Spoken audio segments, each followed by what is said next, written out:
Minsan, hindi ko maiwasang isipin ang simula kung paano tayo nagkakilalang dalawa. Saksi ang mga letrang nakasulat sa pahina. Ang ligaya na makilala ka, walang mapagsidlan ang ngiti sa aking muka.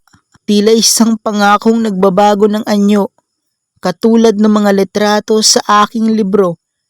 Paano nagiging tahimik ang sigaw ng mundo sa tuwing kausap kita, tumitibok ang aking puso.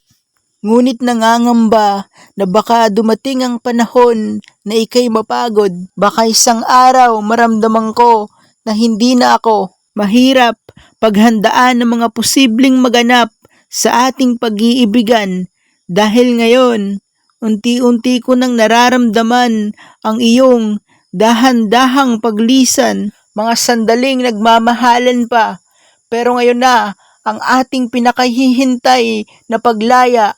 Alam kong kasalanan ko, umibig lang naman itong aking puso.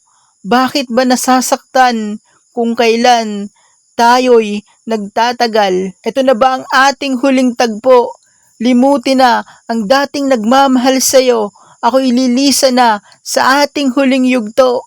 Umiiyak pa rin, mga mata'y namumugto. Inaamin kong mali lahat iyon, kundi lang sana nagpadala sa aking emosyon. Patawarin mo ang taong nagmahal sa'yo. Pangakong di na muling manglilimos ng iyong atensyon. Dahil ito na ang ating huling tagpo. Ito na ang huling liham, ang sulat at paalam. Pangakong di na kita aabalahin. Palalayain na lamang mula sa aking madamdaming pag-ibig.